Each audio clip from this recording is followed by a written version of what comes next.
All right, guys, let's get started. So we are now recording. Okay. Um, we've completed exam one. That was 2 days ago, I think. We are currently on week 6, and we're going to start this topic called singular value decomposition. This is a very important topic. It actually bridges a little bit between what we've seen before what's coming up next with neural networks. Okay, um, so we've used this already, if you remember, in the clustering example. K-means, we used this technique. Do you guys remember what we used it for? We basically compress, right, the vector space. So we had 20 features, and we compressed it into 4 features, 3 features, etc. All right, so these are some notes that I have.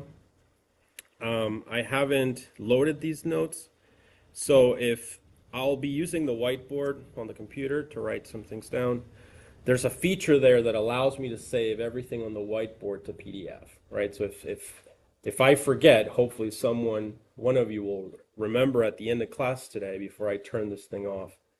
Just save the PDF, all right? And that way I can save the notes because I haven't posted them, and then I'll see how I can make them also more presentable computer-wise, but at least you get the notes right now, okay? This is very fundamental, as I said.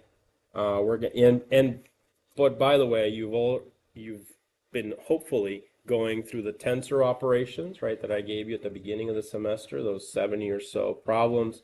So you've seen some of this in action, some of these operations. Okay, and that's really important. So once again, today is just mostly theory, right? But I think it's pretty important to understand, to have this framework in our heads. I'm going to take it very slow, as this is quite a bit, all right, of the background math, essentially, that's underlying to vector spaces. But then this, as you will see later, is fundamental to understand the matrix multiplication as we look at the perceptron hot field networks and things like that, leading up to neural networks. As you can see, that's kind of in the sequence here.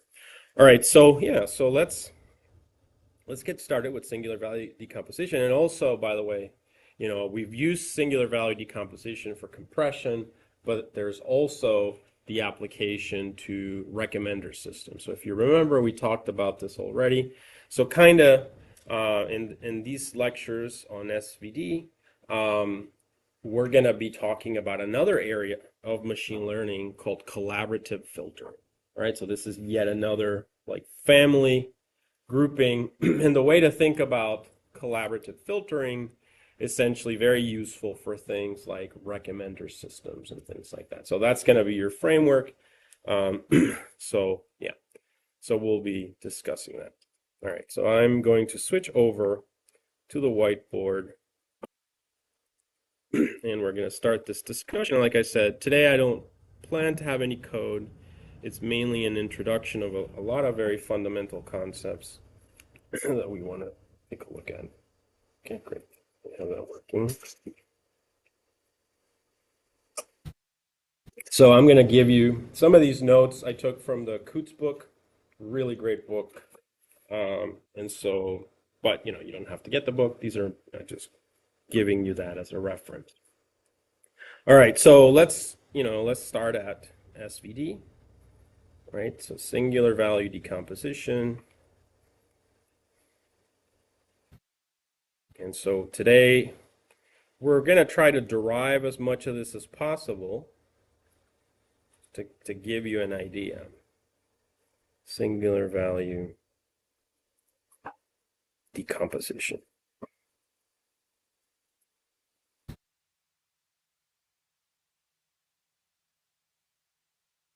All right, so what is this about, right? So essentially, is this idea of vector spaces, right? So you're probably like, why is machine learning? Why are we constantly looking at all these geometrical things, right? But yeah, it's a big component of machine learning, right? And we go back essentially to that again. So this idea of vector spaces. So you guys remember, this is a three-dimensional space where all the axes are like 90 degrees from each other, right? And that's called to be orthogonal. It's just a term that is used. And remember that they represent the features, F1, F2, F3, right? So when we're doing the iris data set, which is our familiar 150 samples, and then we have F1, so that's F1 right there. F2, that's the next column, that's this one over here, and that's F3, and that's the next column, right? So this is maybe sample 1, sample 2. Now, what's the problem? What do we know about the iris data set? It doesn't have 3 features, it has how many? 4 features, right? So there's a 4th feature, because there's petal length, petal width, sepal length, sepal width. So that means that our space, which is currently R3, needs to be R4. That means that we need another axis here, right? A 4th one. I'm just going to have to draw it like that because we don't have a notion to understand or visualize spaces that are of higher dimension. But the math works perfectly, okay? So just know that. So now remember, whenever, let's say you're just looking at S2, row 2, right? So that's just going to be a whole bunch of values. Let's say 2, 1, 3, 2. So essentially, 2, what is it? Then F2 is 1. And then, so that, we would do something like that, right? In 2-dimensional space. But then we have to do F3, which is 3, so somewhere like that. So then this comes up to like there, and then F4, the notion that it goes to 2, so somehow, and then guess what? We have our point. So remember that in vector spaces, the samples, regardless of whether it's a vector of 4, 3, 1,000, it doesn't matter, right? They all end up being points in that space. That's the key intuition. Is that concept clear for everyone, guys? Yeah, all right, perfect. So that's what I'm talking about today, right? So essentially we want, we have matrices that could be very large, let's say M by N, and we are going to reduce them to be still M, but by, let's say, K or R, guys over there, or something like that, right? So we're gonna, you can imagine how we make it of smaller dimensions, but actually they're no longer, these values are no longer F1, F2, they are now P1, P2, and so on. Do you see that? So they are transformed. And that's one of the key things that we will see in the example as we get to it today. I'm going to have an example of movies. It'll be users to movies, reviewing movies. I'm sure you may be old enough to remember when Netflix started, right? It made you like rank movies all the time, and it was building up a database for you, right? And so we're going to see that example. But before we get to that, I'm going to start at a very basic level. And today I'm going to introduce something that, like I said, you've already looked at in your 70 or so tensor operations from week 1, but we're going to take a look at something called the matrix multiplication.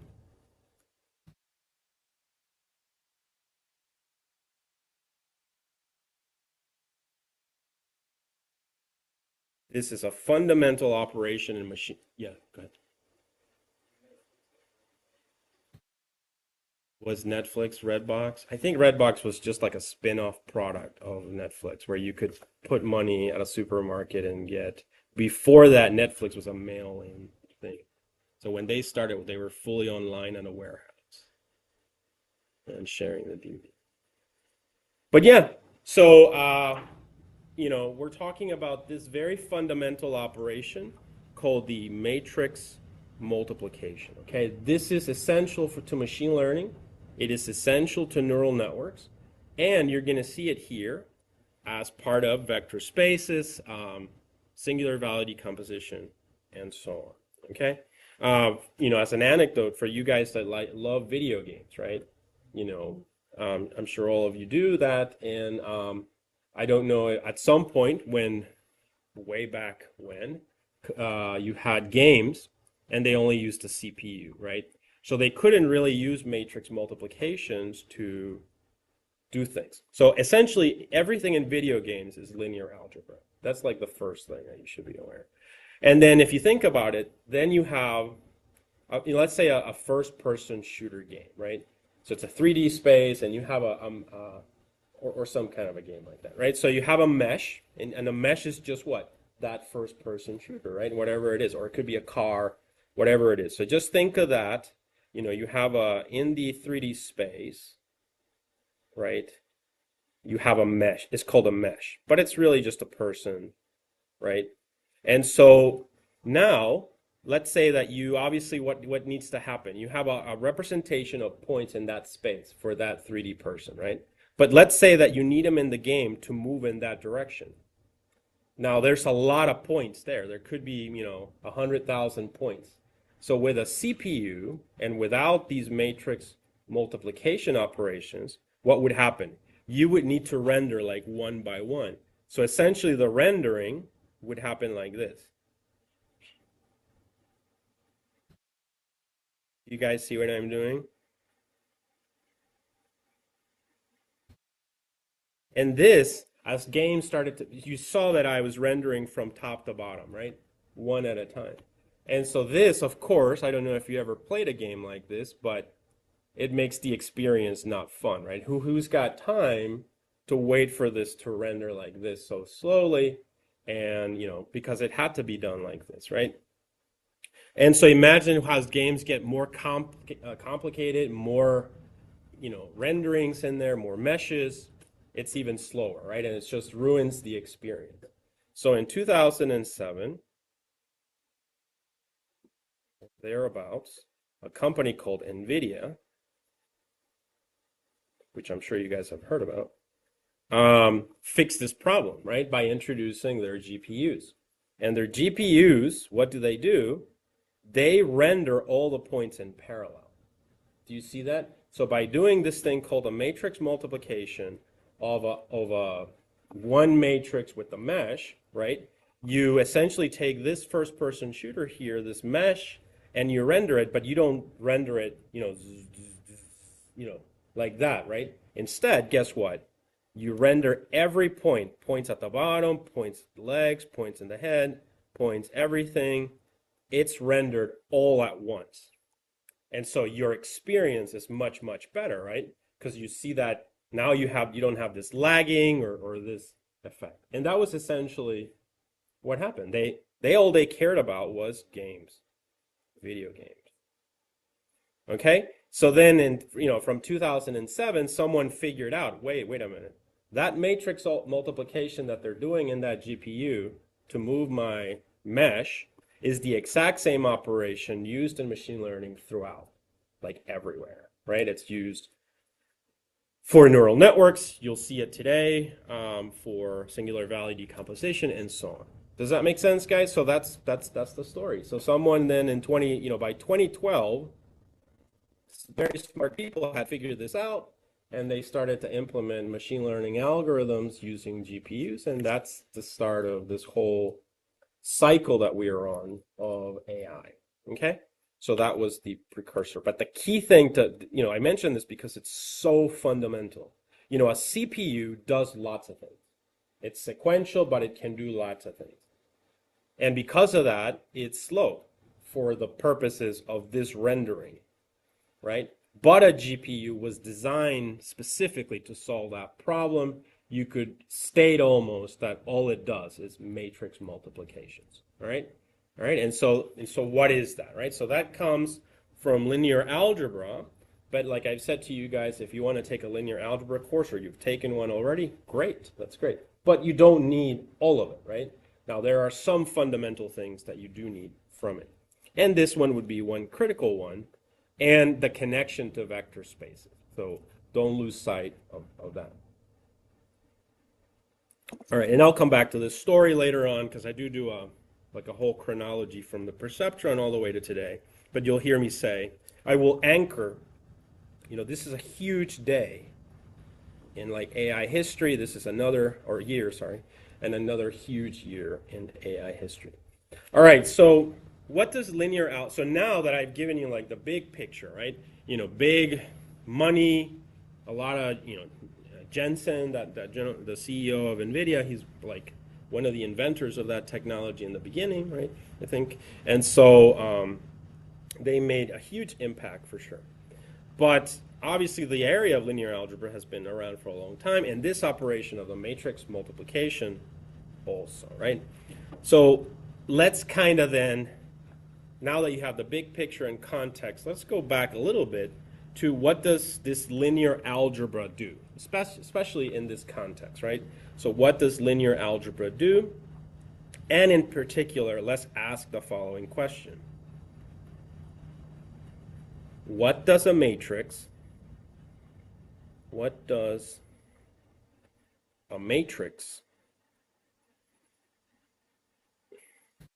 do to a vector? Do to a vector. So remember, what's a matrix? Just two-dimensional array, right? Call them tensors sometimes in the specific context. What is a vector? So one-dimensional. Could be a row vector or a column vector. But it's just like, so one row or one column of the two-dimensional one is a vector, and so on. So what does a matrix do to a vector? Now, today I'm kind of talking about the matrix multiplication, very focused on the topic of singular value decomposition and vector spaces. In a few weeks, I will come back to talk about the matrix multiplication, and it'll be a little bit more geared towards neural networks, but it's the same operation, just you think about it a little bit differently. So here, what does a matrix do to a vector? Okay, and why are we focusing on a vector? Because it should be established that when we do a vector space, right, it's got vectors that make up the vector space. And the condition is these vectors have to be 90 degrees to each other always, in 2D, 3D, 4D, and so on, right? And so that's the key. And that's called, again, you'll see me saying this is called orthogonal, and they form what is called a basis, right? And the basis just means these axes that create the space. So what's a basis here?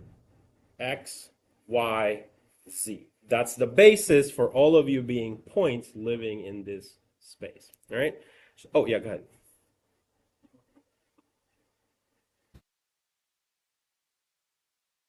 You don't have a question? No. Okay. Okay. Yeah, so an axis is one of these pointy things, which is, you can think of it as a vector, okay? And it's essentially, none of these things exist, right? What exists here is the data, right? The rows are the points, and they only exist in relation to each other, right? That's the thing. You can imagine that there is a space, but all we have is that CSV, iris. That's it. That's the data. Each column represents a basis depending on the number of features. But it's a very fundamental concept for a lot of things. And this is at the heart of how AI actually learns. AI just like, you could simplify it and say it just puts points in a vector space, and then you know what? I'm going to change that vector space to some other shape, and I'm going to put these same points get mapped to this new one. Do you see that? And it's just like exploring other ways. Like if, let's say that I'm an AI, right? And I get all of you here as points in this space. And I'm like, something I don't get. And I create this other space, and I just move all of you. So now all of you are no longer like in this plane. You're kind of, some of you are floating higher than others, and others are below. And some of you, those three are stretched like that for whatever reason. But in another space. It can't do it in the original one. So it has to create a new one, a new basis. And that's all it is. And the funny thing is we have this mechanism that does that, okay? So what does a matrix do to a vector? So what we're talking about here is that I want to perhaps, and the simplest thing that I can show you here is this one. So look at this vector, right? This space. And now look at what I'm going to do.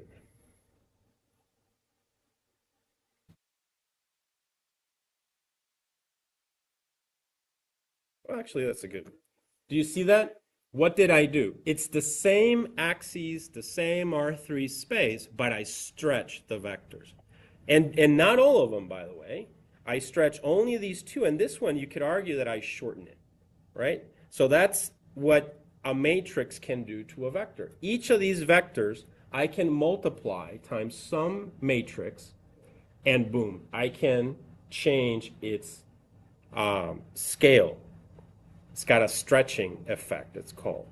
Another thing I could do is, and this is the simplest scenario to think about. If I have just two axes, right? They form a basis because they're orthogonal to each other.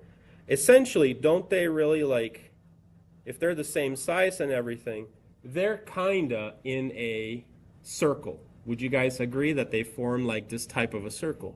Well, if I take each of these axes, right, and vectors essentially, and we'll see what that means in a second, and I multiply them times this matrix, not only can I just stretch them and keep them in the same shape, but guess what? I can reshape that space. So that imagine this is a circle right now, but I do this operation, and now, first of all, it's no longer, like it was, right, in the position. It's no longer like this. I've like rotated the whole space. But then also I stretched some of them. And if you notice now, the space is now no longer a circle, and it's more of an ellipse. Do you see that, guys? And that's all that's happening, right? Geometrically, you can imagine you're just changing the axes that are here. So that's it. That's all that's happening. So let's take a look at some examples of how that can work. And now finally, you might say, I'll introduce the matrix multiplication operation, okay? And we'll see more examples of this later, but this is just a simple example. And this matrix multiplication, I will do this one completely and write this down, guys, because it's pretty important that you understand this mechanically, how it works, and I'm giving you also the intuition of how it works, okay? So best way to do this is given an example. So let's say given an example. So here, remember, my vector x, right, will represent an axis essentially. But it's a vector right now, so the notation for that is going to be 1 and 3. Do you see that? Think of it as a two-dimensional array. Oh, sorry, not a two-dimensional, a one-dimensional array, right? So that's what I meant. So, like an array of two cells, right? 1 and 2. And then we're going to call that our vector for this instance. And then I'm going to have A, and this A notation that I'm using is very important because this is going to be, later on, the notation I'm going to use for the raw data matrix in singular value decomposition. We've already done this. So A is going to be a two-dimensional array, if you want to think of it that way, a matrix. So 2 minus 1, 1, 1. So this is a matrix. Do you guys see that? So if we're going back to that first-person shooter game or whatever, this is the mesh, this is the matrix, and I would be able to move that mesh within that space, for instance.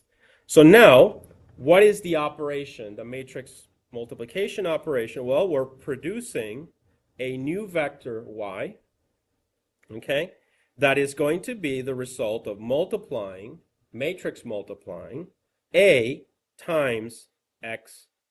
So x vector times A, which is the matrix, gives us y. And what is y? Another vector, which in this case, because we're talking about singular value decomposition, we're thinking of it as an axis, okay? So now what we want to learn is, what is the underlying operation that we do? This so-called, do you have a question, Van? No, oh, you're good. All right, so, what is the underlying operation of the matrix multiplication? It's kind of like, like a pretty technique. Just, you just have to learn it. It's a very procedural thing. And that's it. So you learn the mechanism of it and also the intuition of it, and that's it. So here, we're going to do the operation 2 minus 1, 1, 1, right? That's our matrix over here. And then times 1, 3, which is the vector. Okay?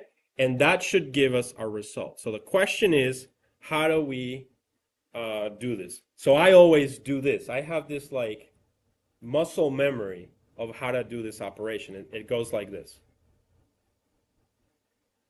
Do you guys see that? I always do this trick to remind myself of how this operation works. And what I mean is 2, 1, right? So let me grab, go with blue, right?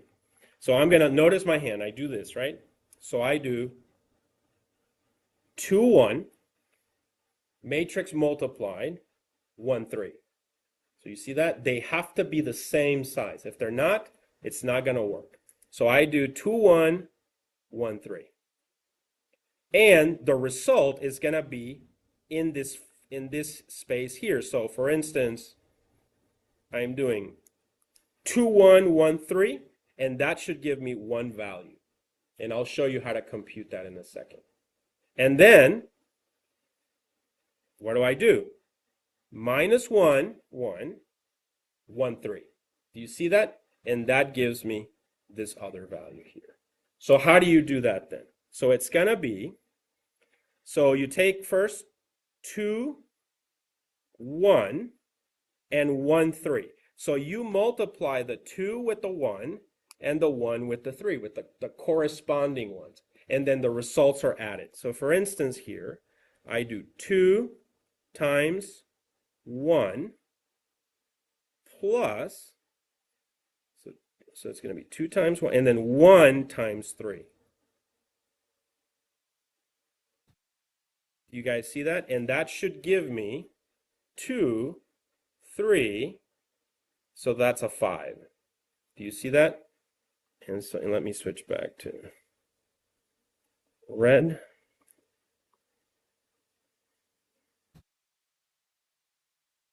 So 5.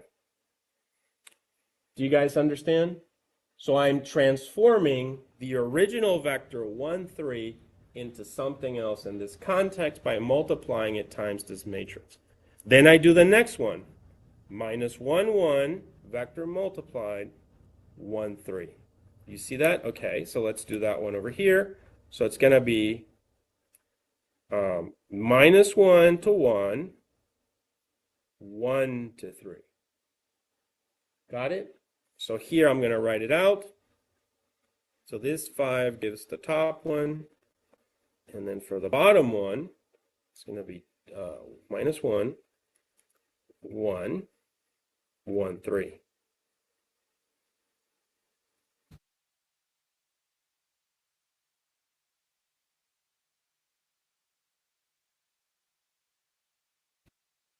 And so the result of this one should be minus 1 plus 1 times 3 is 3. So they should be equal to 2. So that's 2. Now, when will I ask you to do this manually? Just if I ask you to explain how it works. You know what I mean? Like, this is the fundamental, like they built a GPU to do this. That costs, how much does a GPU cost today? Like $4,000 or something, right? Because it has so many of these. But that's it, right? This operation is so fundamental to computer graphics and then to machine learning and vector spaces that it's essential. Any questions on this operation? Do you guys need me to repeat it? Yeah, go ahead.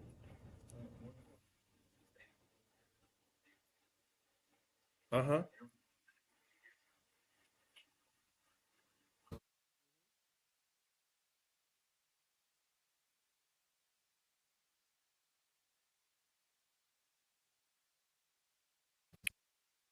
Yeah, right now because of AI, getting RAM is really difficult. Like there's companies that weren't in the RAM business and they're trying to get into the RAM business because there's such a huge shortage. So, but yeah, no, good. So yeah, so the GPU, the graphics processing unit, correct? All right, so do you guys need me to repeat this operation or is it 100% clear? It's like key because we do this so much for the rest of the semester, right? So you need to make sure, I may create like 10 little problems just by hand for you guys to do of these, okay? And that's just, again, know this fundamental operation. Because obviously I did it in the simplest case. There are bigger representations of this, but essentially, right? And I will do this a lot later. And later I'll show you today in this discussion, I'm not going to show you about how that creates higher dimensions in the context of neural networks, but we will come back to this when we reach that topic. All right, so it seems like you guys got that step, so that's good. So what were we doing if you think about it? We had, now let's look at the intuition of this. So I had a vector x, right? And the vector x is 1, 3, right? And I did an operation just now. And what did I get? Was it 5, 2, right? So y now is 5, 2. Do you guys see that? 5, 2. So in machine learning, you don't always see this representation because there's like another way of thinking about this problem. But in the context of vector spaces, you know, bases, when we're talking about singular value decomposition, this is actually helpful. So, and this is like the traditional way that you see this in the sciences. Yeah, imagine this is straight. So I have this space, okay? And it's going to be, let's just say, you know,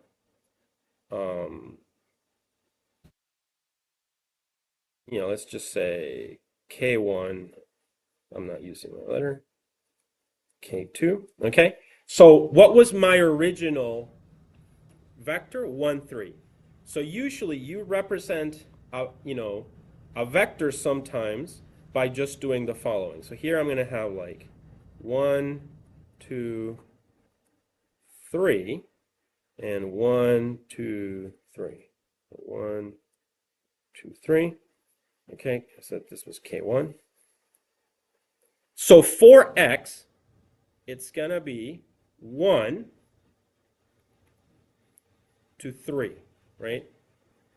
Do you see that like right there? So what we do is we draw an arrow. Do you see that? And that's like an axis. Does this make sense, guys? So if I'm talking about a three-dimensional space,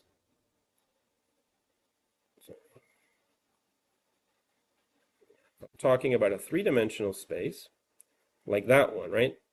You can see it's like this blue one here, right? So it's an axis. Got it? So that's what I'm doing. So, and when I multiplied this times A, I mapped or created this new vector, right? So essentially, one interpretation is I'm transforming 1, 3 to 5, 2. So what does, so this this was x originally. What does it look like now in this space? Well, in this space, it is 5, 2, right? So this one was 1. So this is 4, 5, right? So I'm going to switch colors again. Okay, so 5, but it goes to 2, right? 5, 2. So that's, do you guys see that? 5, 2. So now if we go back to a blue vector,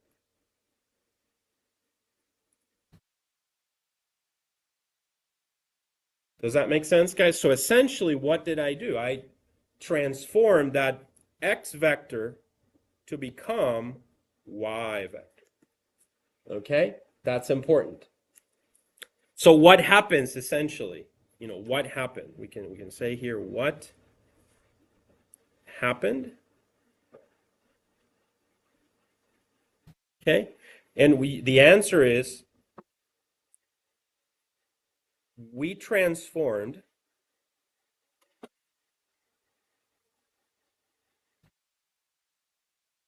one vector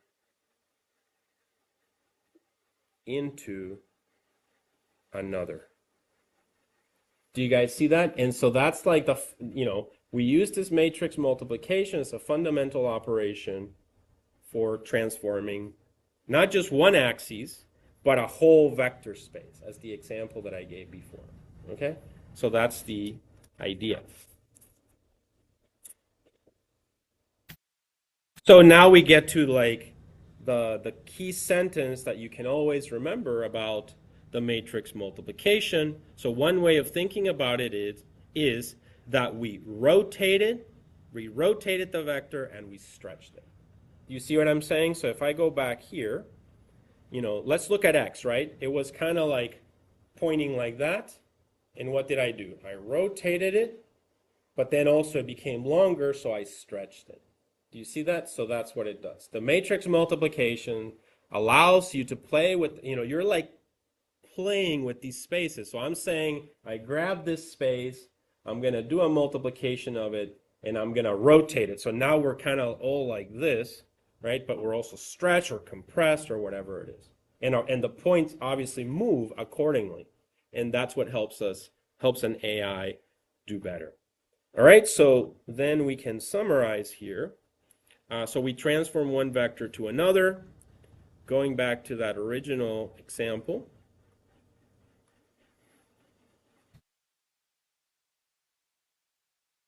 Right, so we had x over here, and now we produce something, whoops, sorry, should be more straight. So we rotated it by a specific angle, and this is called rotate. And then we also stretched it from like here, it gets stretched. So we can say stretched.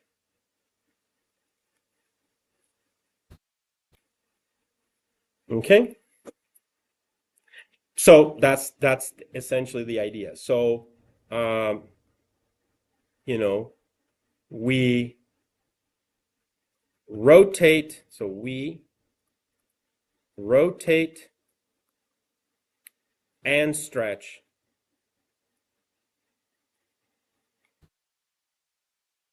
a vector, or whatever we want that can be represented in this context, but in this case, a vector.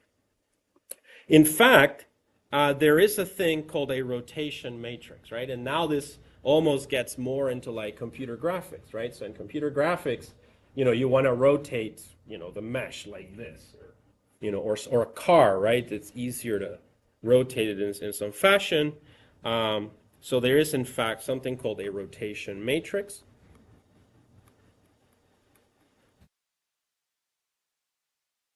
So there's a rotation matrix. Okay?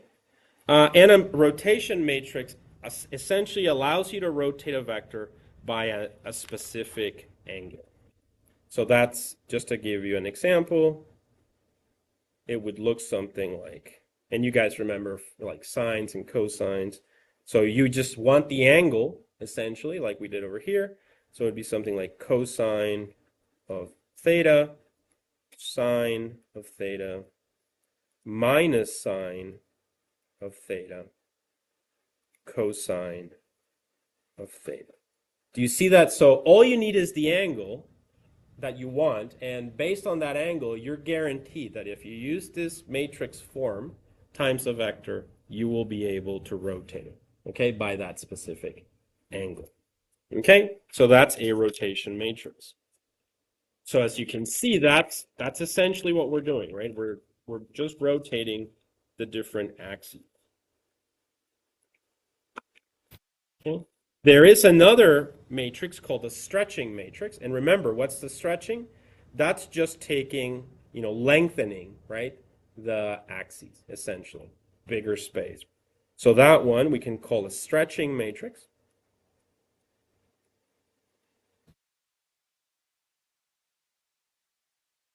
Matrix.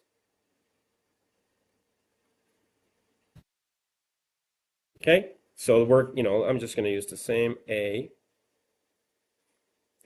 And this is going to be just by a specific value, something like that. These are zeros, and this is the same value. So this guarantees that you can stretch the vector by that specific value. So this value is the stretching. Okay? And you can also literally combine these. So you can always just combine these to create one single matrix that rotates and stretches or something like that. All right, so let's look at an example here. So let's stretch by 2. Okay, so stretch by 2. Okay, so I'm going to have, I'm going to want a y vector. Okay, I'm going to use the stretching 2, 0, 0, 2. And then I'm going to use, I think this was the original vector 1, 3, right? And I'm going to stretch it. So who can tell me what the answer to this is? Just do this, right? So what is it?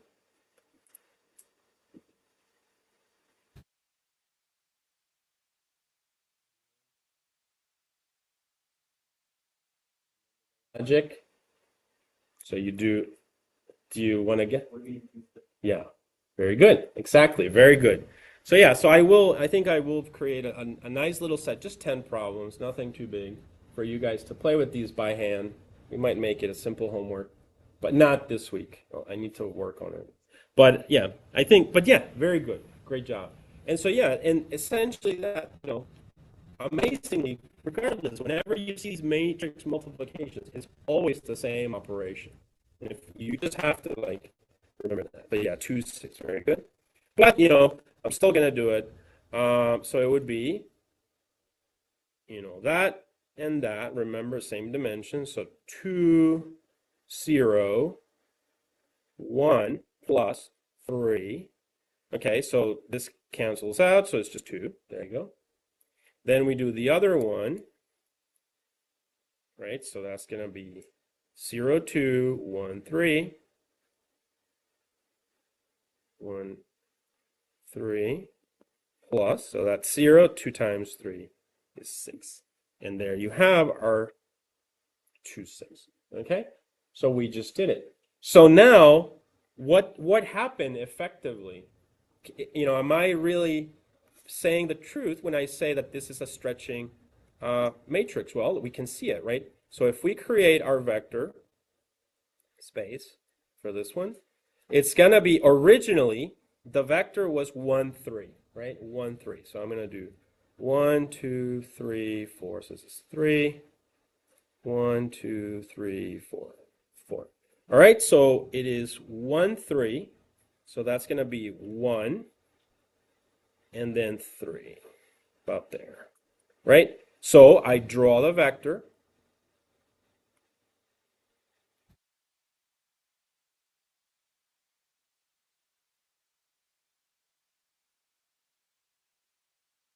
Kind of like that.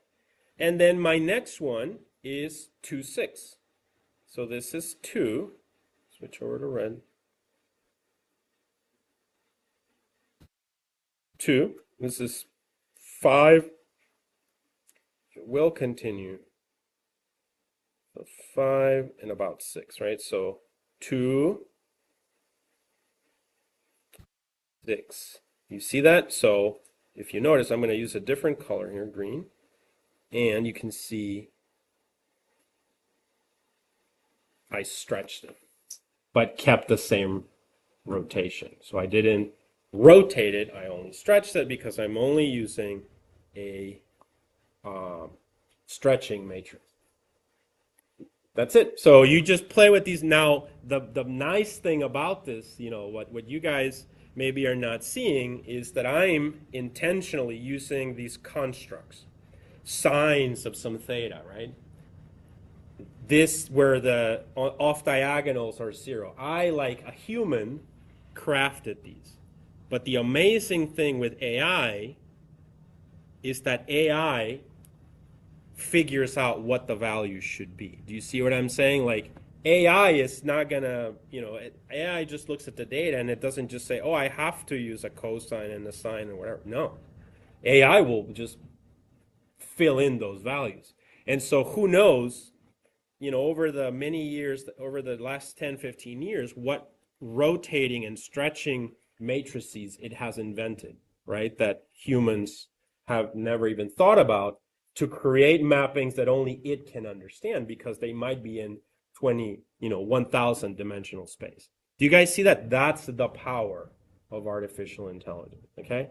We just give it a GPU that does this, right? But and maybe define the maximum size, but it figures out the values inside, which obviously if you use different values, so like for instance, I'm using 2 here, but it can use any other number and it decides, actually, you know what, I don't want zeros there. I'm going to use something else because I know what I want, and it's not what this human is telling me to do. You see that? So that's the power, because what it looks at is data, and from the data it figures out to fill in the values.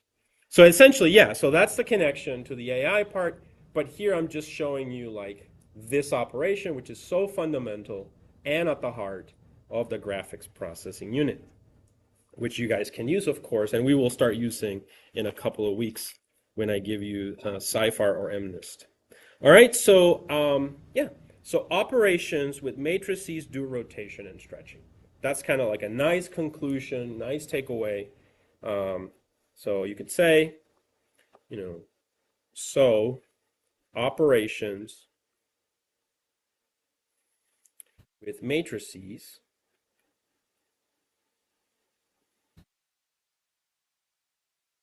do rotation and stretching, as we have seen.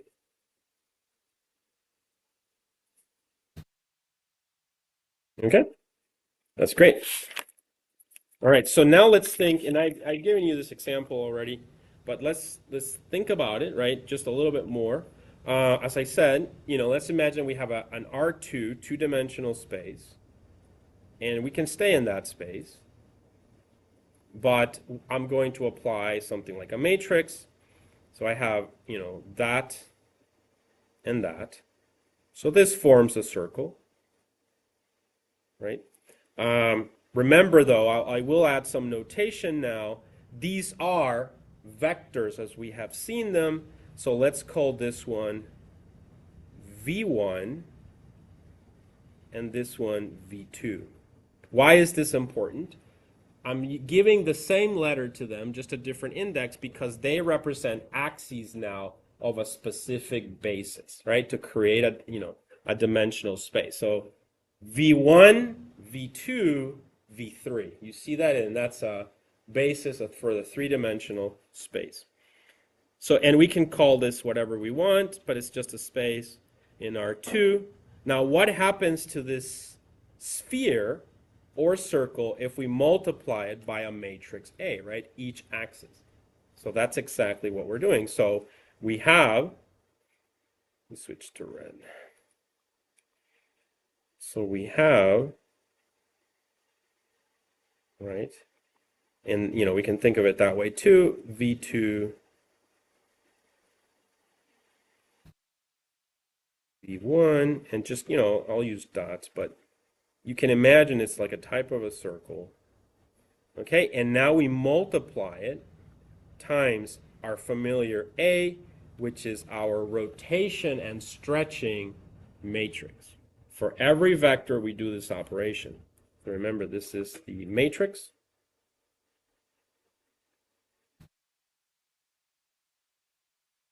Okay, this is, by the way, where the name from the movie The Matrix actually comes from, right?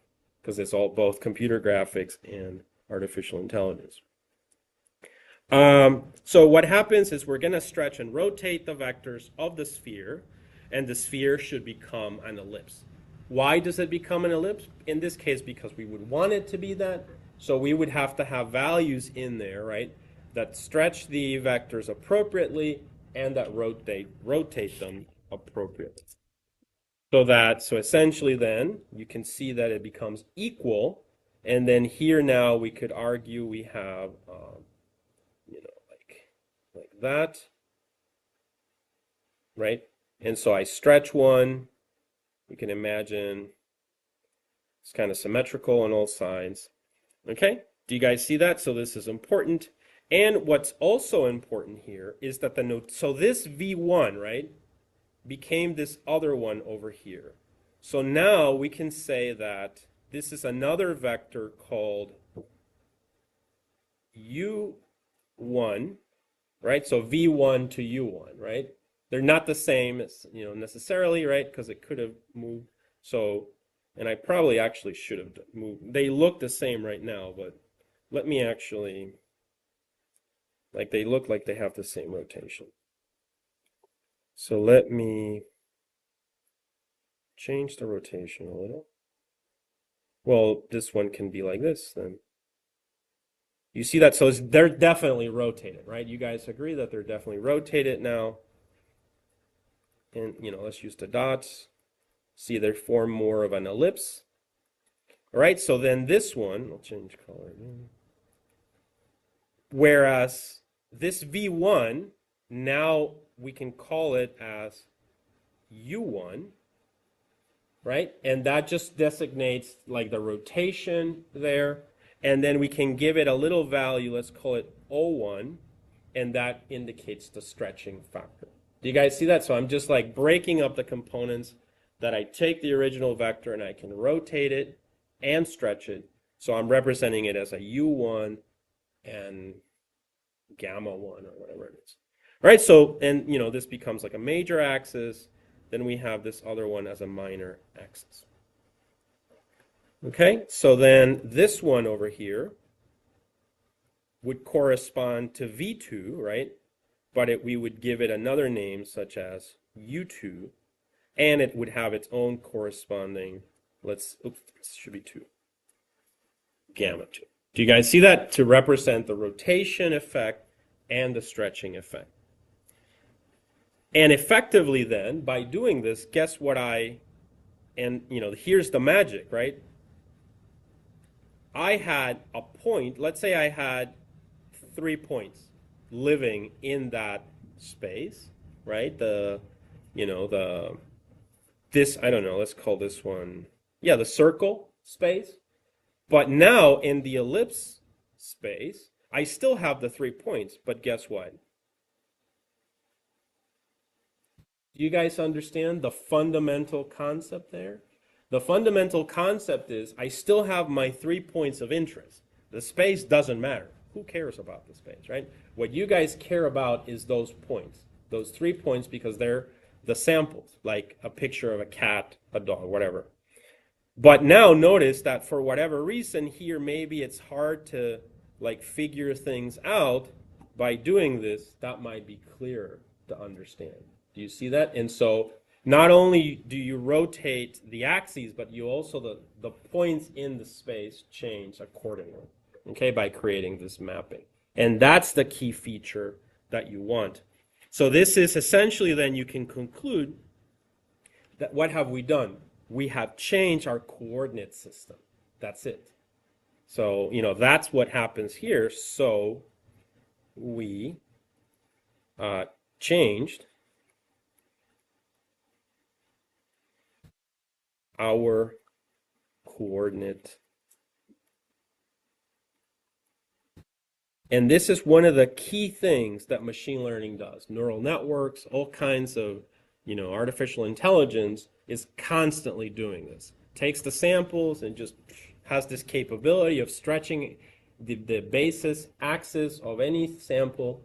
But here, notice, I'm only keeping things in the same number of dimensions. If you notice, this is still R2 and this is still R2. I haven't even looked at the possibility of more axes, right? I'm just keeping it simple, and that's also a capability, right? But right now we're just trying to understand the underlying nature of the matrix multiplication. Are there any questions so far, guys? Making sense? Yeah. All right, good. So let's keep going then. All right. So over here.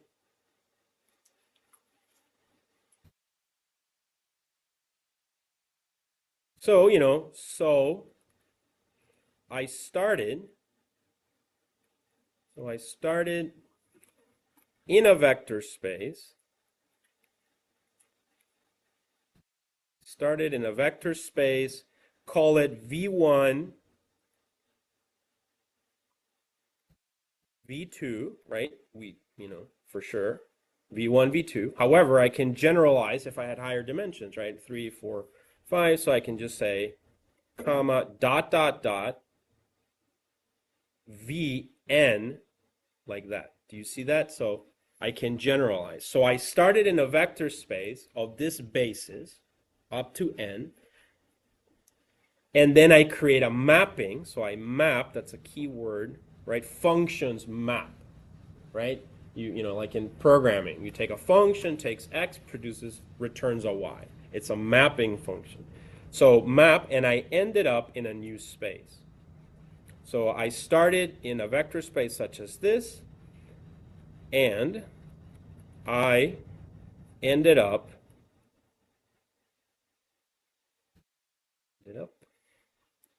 in a new space.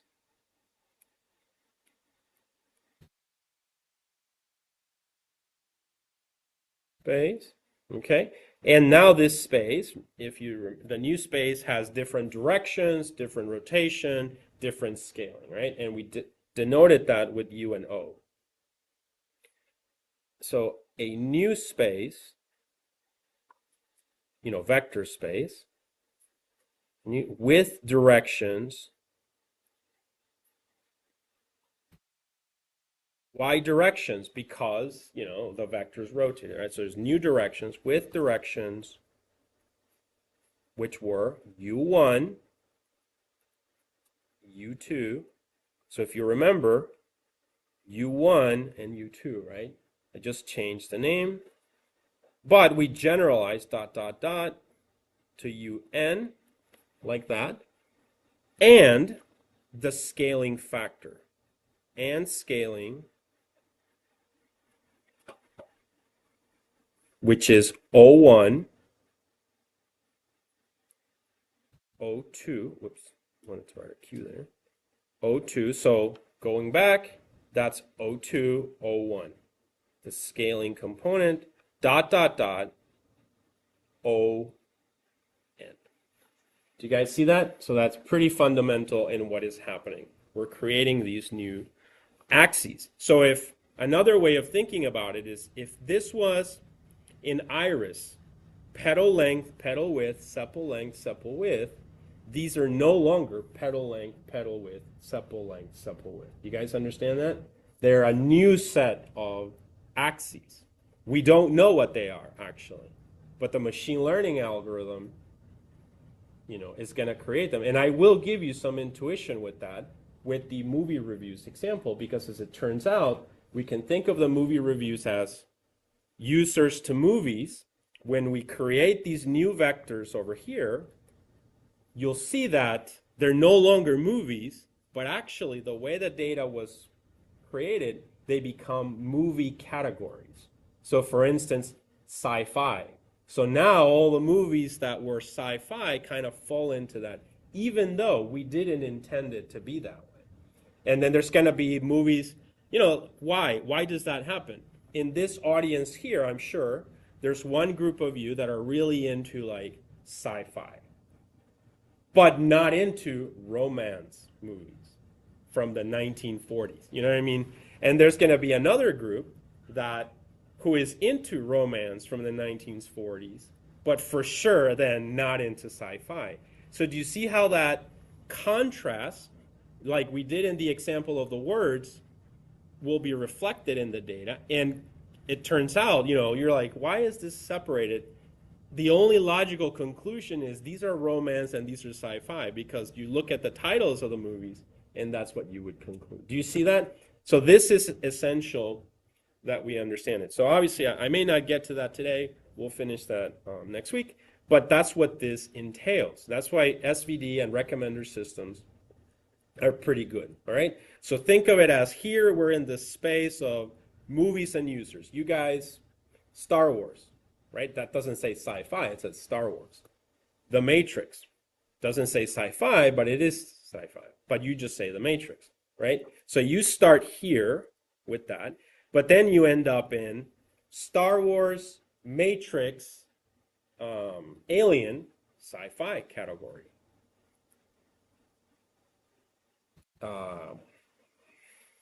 What's a movie from a romance movie? You Got Mail. That's in the 90s. And Casablanca, things like that, right? Gone with the Wind. Romance, I think. Romance. Pardon? Sure. Right? So yeah, some romantic movie, right?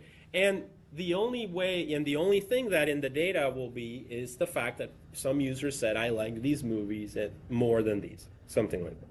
But that's what I want you guys to understand, right? So we're going to be mapping to other axes, and these other axes we don't know what they are, but it's almost like they're like categories. So we'll see them. All right, so we've talked about this. So now the key thing to remember about this, going back, I'm going to change the color again. Green, orange. All right, so these are going to be called the principal axes, okay? So this is another note. You know how I call it basis? You know, we're also going to call them the principal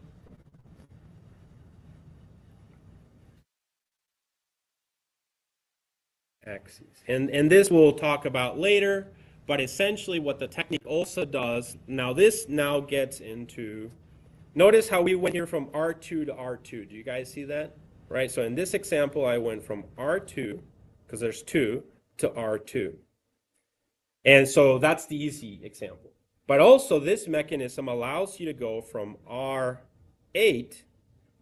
to R2. Do you see that? And so what happens is it still creates, and I'll do another drawing for this, the same number of axes, but it kind of like rank them, so it tells you like, okay, you don't need all of them. They don't all have equal importance, okay? So let's look at that. So this one, remember, is R2 to R2. Now I'm going to look at R8 to R2, okay? So now I'm going to do R8 to R2. So essentially, it still maps to R8. Do you see that? It still maps to R8, but you can drop axes. You have that option that, you know what, I don't need axes 8 and 7 and 6, actually. So then it becomes smaller in the compression scenario. So we can go to R2. So that's essentially what's happening. So let's imagine here that we have that, right? So, okay, so maybe, all right, I'm going to change it to R3, just so R3, and then we R2, okay? But it could be the bigger case also. So we have something like this, right? It's kind of a sphere, right? And then this would map to, say, as you can see, they are the same three axes, right? Rotated and stretched. Do you guys see what I'm saying? So same mechanism that we used before. So we go from R3 to R3. Whoops.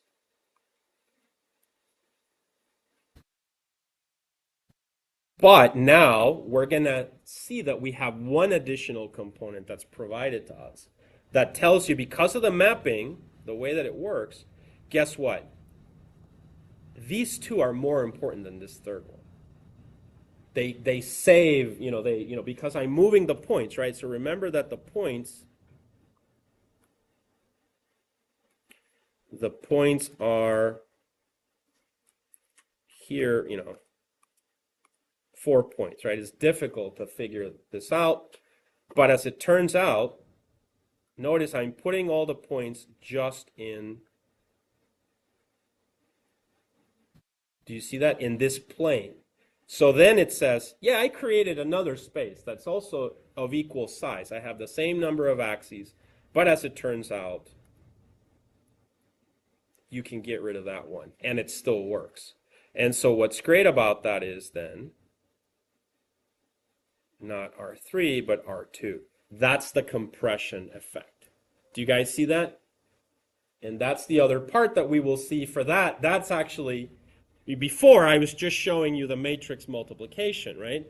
And everything. Now I'm getting into what singular value decomposition actually does, all right? SVD. And there's another technique called principal component analysis, right? They're related, but they are different. I like SVD. I think SVD is like the most, elegant. Is the one that they use, I believe, in the Netflix challenge that won $1 million. This was like 8 years ago or something like that. Okay, so yeah. Any questions so far, guys? All right, so these are then called principal axes, right? So remember we were there. That's kind of where we...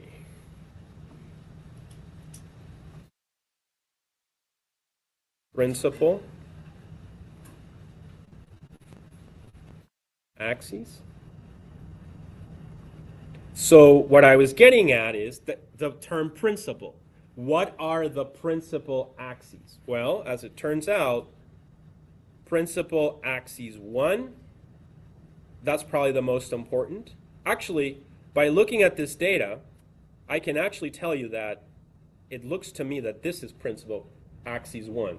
Why? Because if these two I wanted separated from these two, this provides the widest margin. Do you guys see that? And this actually doesn't help me much, this axis, in separating them, right? So this would be then principle 2, and they do not live at all in principle 3. And because they don't live at all in principle 3, guess what? You can just get rid of it. Essentially, you just compressed that vector space for your data. That's the magic of this whole thing. So that's called the, if you remember, we started talking about V1, V2, but here we call them U1,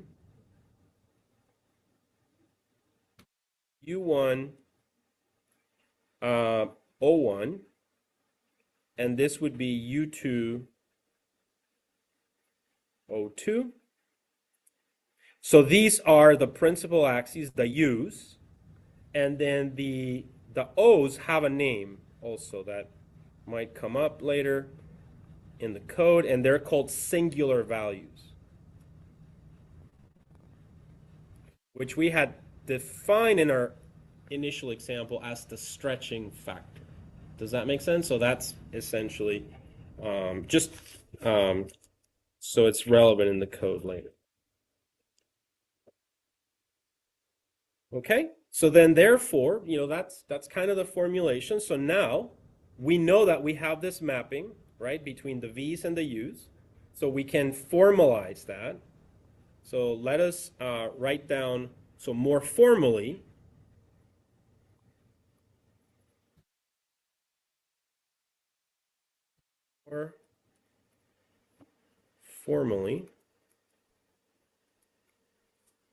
okay, more formally, we can conclude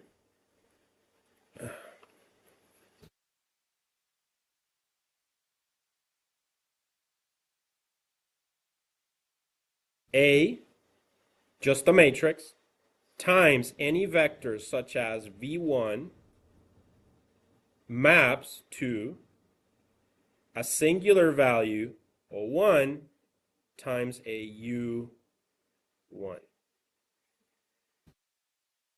Do you guys see that? That's essentially what we have done. Just by doing this operation, the matrix multiplication of a matrix with a vector, we've arrived at the stretching and rotation. So now we can just generalize it for all points. So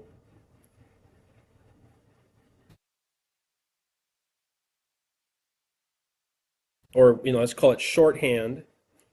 So then we can do A, instead of doing like the little individual V1, we can just say V to indicate all of them, because all the axes, 1, 2, 3, 4. And then we have the U's. and they'll have this notation like that. And then we have this one that represents the singular values. So I'm going to draw an arrow. So this is that, that is that, that is that, and that is that, but for all instead of just for one individual one. Why is this relevant? Because this starts to get us close to what the singular value decomposition is in our example. Okay? Now, this part is really important and ties in a little bit to the linear algebra. So I'm going to give you another view of this, I'm going to rewrite this in another way.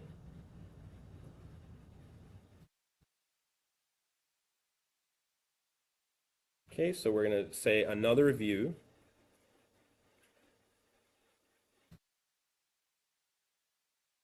Or, more closely to the linear algebra operation, we can say that we have A. What is A? This matrix, right? Which so far we've been calling the rotation and stretching matrix. So what's important here, we can say that A is going to be M by N. It doesn't have to be what is called a square matrix, which is M by M or N by N. This one can be M by N. So that means those are two different. Why is that relevant? Iris is M by N. It's 150 by 4. Do you see that? So that's nice because our data can plug in this formulation, interestingly. So notice I was just talking about a rotation matrix created by, people, but now I'm talking about, what if it's the actual data? Would that fit in here? Okay? So I'm kind of like reverse engineering singular value decomposition. All right, so then we know that this matrix multiplication times the vectors. So what are the vectors? Let's say V1, V2, dot, dot, dot, Vn. And this one is going to be equal then to the other formulation, which was U1, U2, dot, dot, dot, UN. So remember, it's the same thing, right? A is A, V, V, or the vectors, or the whole thing. U's, right? The print we set here, the principal axes. And then all that's left is the O's, right? Which are going to be the singular values. And notice how I'm going to write them here. And this is the matrix U that we just, U hat. And then I finally have the notation for the O's. And notice it's going to look like this. O1, O2, O3, dot, dot, dot, O, N. And on the on diagonal is where we have the O's. And what do we have then off diagonal? Zeros. Do you guys see that? At the beginning of the semester, we did an example, the I, and I told you guys, that was a very important matrix that you played with when you did the tensor operations. Okay? So this is like that. So now, let's corroborate this, right? So we know that we multiply O1 times U1 and then O2 times U2, right? Where U represents the direction, the rotation, O represents the scaling. So I'm gonna do it yet again, matrix multiplication. Remember, what's the hand symbol? Right? I'm doing this. Okay. So I'm gonna change color here. I'm gonna use yellow actually. So I'm gonna do that times this one, the first column. So what does that do? All these values are what? Zeros, right? Only the diagonal has values. So essentially, what does that look like? U1 times O1, right?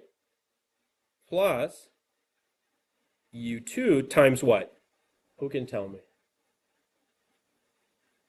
0, right? It's because it's this value. So that U2 and 0. So this is a 0. And then dot, dot, dot, UN 0. So essentially all these cancel out, and all you have left is U1, O1. Do you see how handy that is? When you do, so this is how you can do it individually for all the axes, right? Now I do the second one. So I'm going to do the second one, right? Let me move this. Yeah. So now I'm going to do, right? So I do this one, but now times this column, right? The second one. What value is here?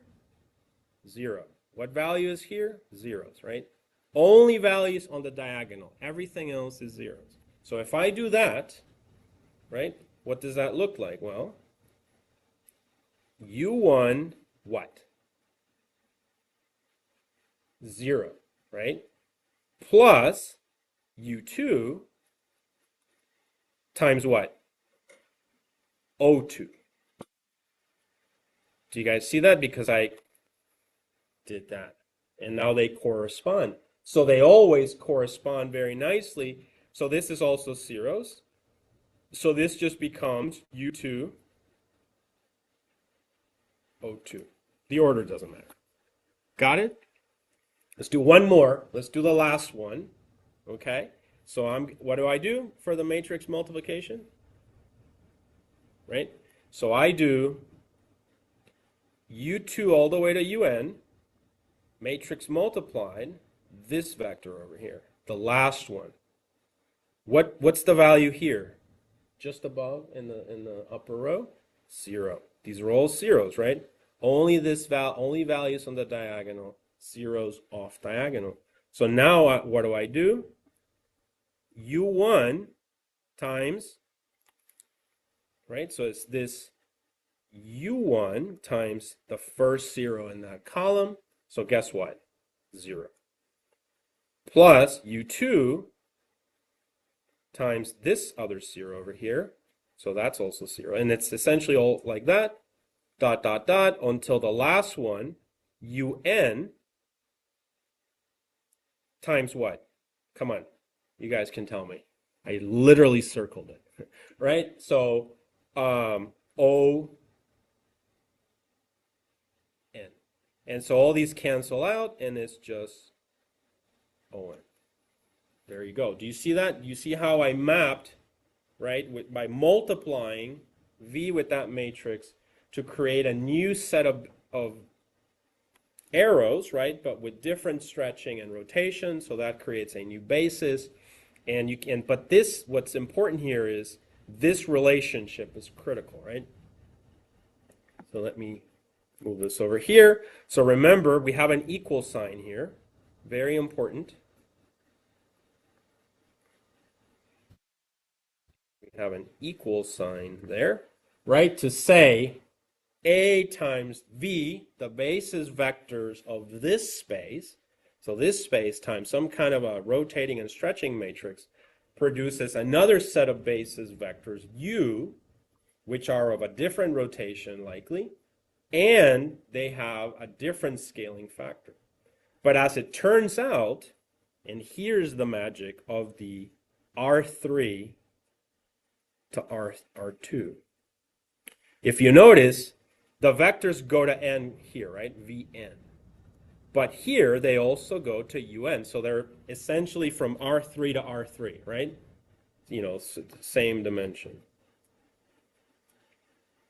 But what's like amazing about this, mathematically speaking, is that these values tell you which ones are more important.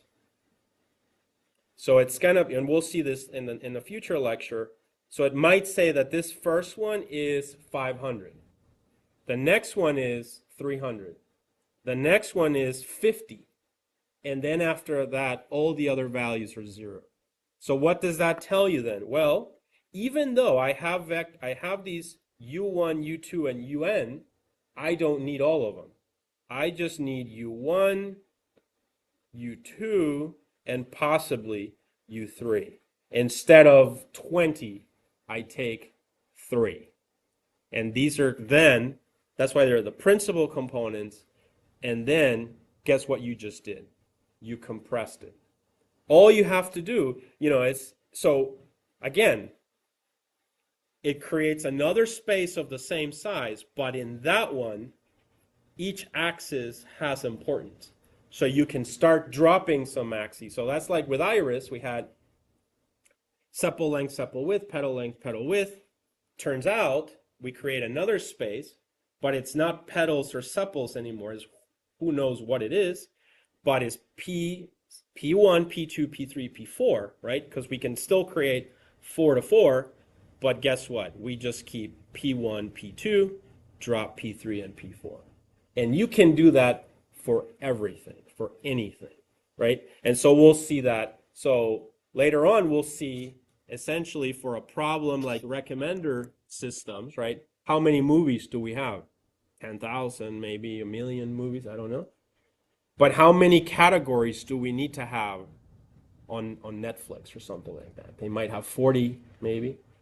And of those, how many are important? Sci-fi, superhero movies, right? So it turns out maybe just 10 are actually relevant. All right, so we'll see that later. But right now, we're more focused on like the mechanics of this whole operation. Guys, are there any questions on these ideas?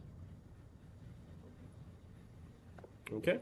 All right, so we've discussed that. This is pretty important. In conclusion here, this formula is critical, okay? Don't lose sight of it. It's this big thing here is it, but let's go back to it because it's easier to visualize. So let's rewrite it. So it's going to be, we had said A V1 equal the singular value U1, okay? And, this is like for one vector, but that, of course, can be for all the vectors. And so that would be for all, let's say for all vectors, it would be AV equal U, and then we use this symbol for the singular values like that, okay? That diagonal. So sometimes it's easy to remember it as the diagonal matrix. Okay? That is a good term to use there. So write it AV equal, I think at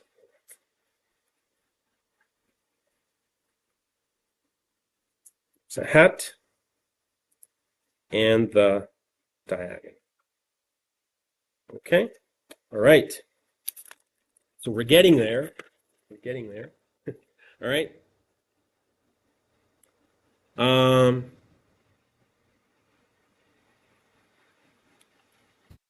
So I've said this already, so we convert one set of orthogonal, this is just me saying the same thing, but in a more formal language, we convert one set of orthogonal coordinates to another set of orthogonal coordinates, right? But you guys get from the circle to the ellipse, okay? And so that's essentially all it is. And so now we're almost done. Now comes, you've seen like all of this is logical, one maps to the other, right? But here's like the trick now. The singular value decomposition is something that allows you to go from one matrix to 3. Always. It's a theorem that exists. And it's totally related to this. Now, I'll give you the hint right now. If you look in here, how many matrices do we have?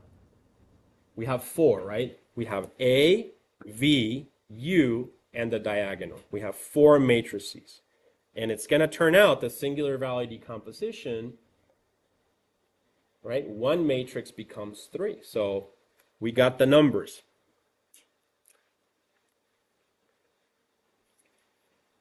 So usually, the way in math, you guys probably remember in math, right, that we learned that, what is it like?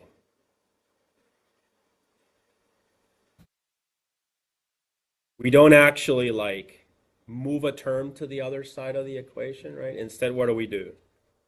We do something like that. So we have it on both sides. You guys remember that little, right? That's the actually like the correct thing, right? So both sides get the same value and then cancel out the terms, something like that, and that becomes 1, right? So that's what I'm about to do here with this one, okay?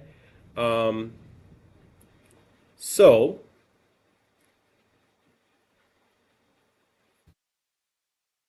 let me erase this because I need some room.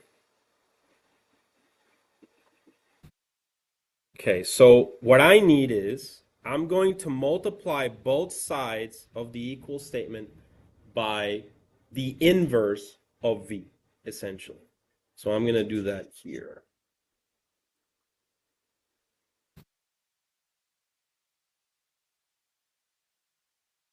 Okay, so let us multiply.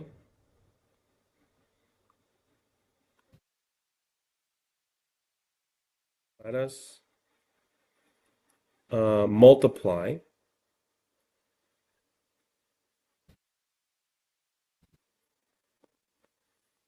both sides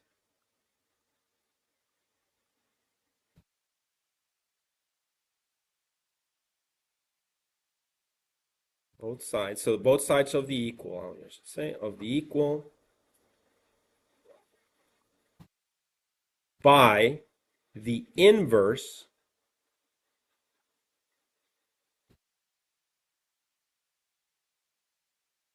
of V. So V is this one, right? So all I'm going to do is I'm going to take the inverse of it. And the reason why I want the inverse is because it's like this. It's like if I have 3, multiply times, let's say the inverse of that is 1/3. And then what can I do here? Cancel it out. Do you see that, guys? So that's essentially the intuition here, okay? So I'm just picking it so I can get rid of it, but it's essentially like moving it to the other side. So I'm going to do then the following. I'm going to switch over. I'm going to say, so the inverse is just denoted as V minus 1.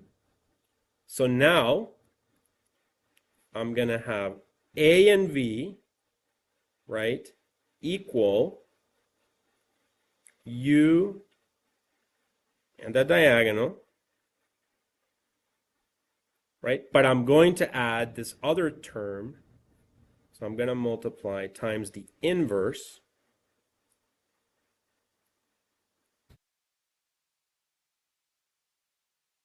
So this is equal and this is minus 1 on both sides.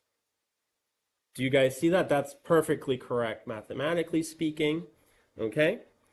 But you can think of this V and V inverse as such intuitively. And that means that you can cancel them out so it becomes a 1, right? And that's what we want. So now if we look at that, so we can say essentially V times the inverse of V is equal to 1. So guess what happens then here? Right? Because these two are essentially that, you end up with A times 1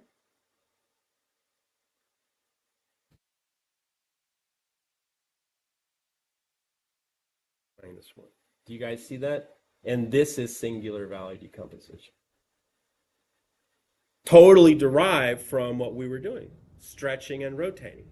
And so now, finally we get rid of the 1 because it doesn't, just equals A. And so it's now U hat, the diagonal.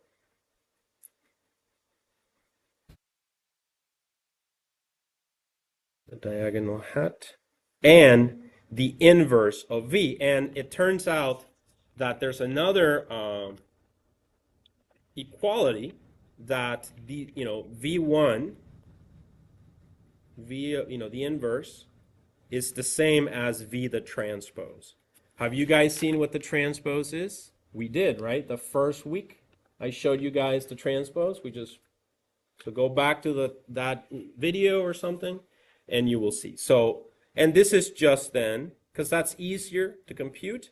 So now we can just change V1 to V transpose. And there you go. So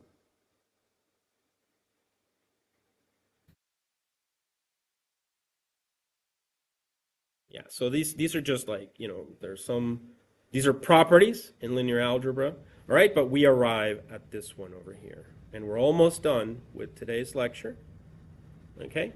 But we have essentially derived singular value decomposition. This is called the reduced singular value decomposition. So I'll write it here. The reduced singular value decomposition,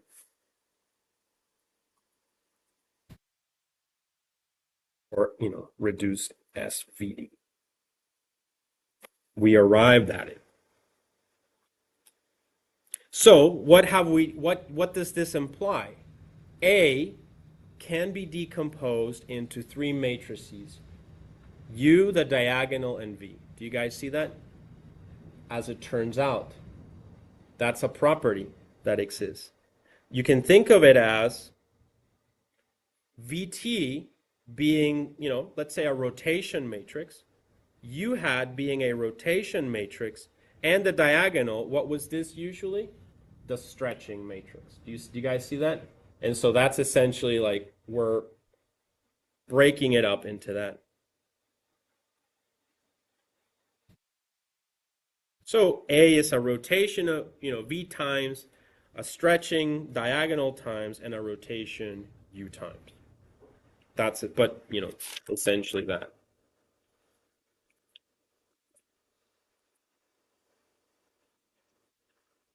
So finally, and I'll come back to this, but I want to conclude the lecture here. So I'm just gonna redraw this in the next page, and then we'll pick up from here because this is a good stopping point. So the reduced SVD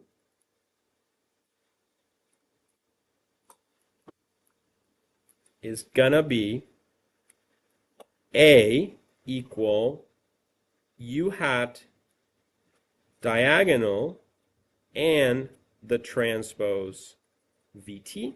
Okay, so that I wanted to start from this again. This is called the reduced singular value decomposition.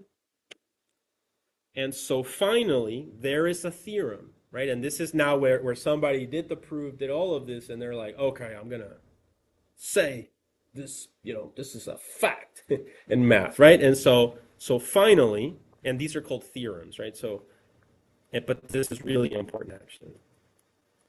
So finally, there is a theorem,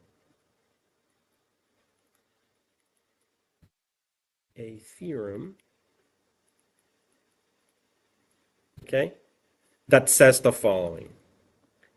Every matrix that it doesn't even have to be square. It can be m by n, which is great actually. M by n has a singular value, decomposition, has a singular value decomposition.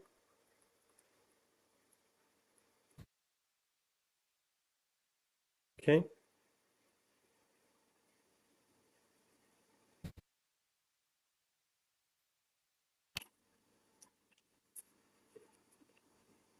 you know, where, you know, 2, 3 matrices, which are U, the diagonal, and V, T.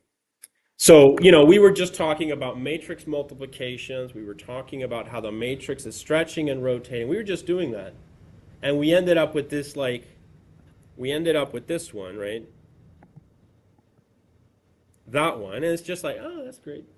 But then we multiply both sides by the inverse of V, and we're able to get rid of V, so that we then arrive at this one.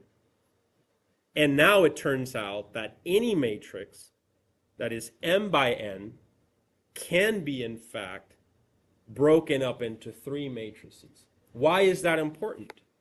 What's better, to have one matrix or to have 3 of that one that tell you different information? Do you see that? So now that's the technique.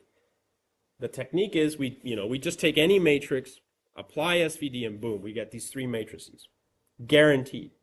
But as it turns out, they have all these properties, like they're a conversion to another basis, right? The singular values tell you the importance. So that's just all that information is a wealth of information, right? It's like I take, you know, this pen and I break it up into 3 different things, and I can just look at one, look at the other, and I have all this information. All right? So yeah, so that's SVD. Now, the last thing I will say is, what is A then? Before, it was the rotation, right? That's how we started, some matrix that does the operation. But if you think about it, the relationship holds for other things. If I say that it's m by n, okay, then what could, you know, that could be data. So if I look at the iris data set, it is what? A matrix that is 150 by 4, m by n. So now I can take any data set, such as that, iris or whatever, and break it up into 3. And I can then do lots of things with it. That's it. That's the trick. So we use SVD, and we already did, right? We did this when we did the words one. So we had, I think, like 7 sentences, 40 words. So it was 7 by 4 matrix. And guess what? I gave that data to the SVD function, and it returned 3 matrices, which are U, V, and the diagonal. But they now have this additional information, including creating these new basis vectors that represent other things. Okay, so next up, which will be next week on Monday for you guys, we will look at a recommender system.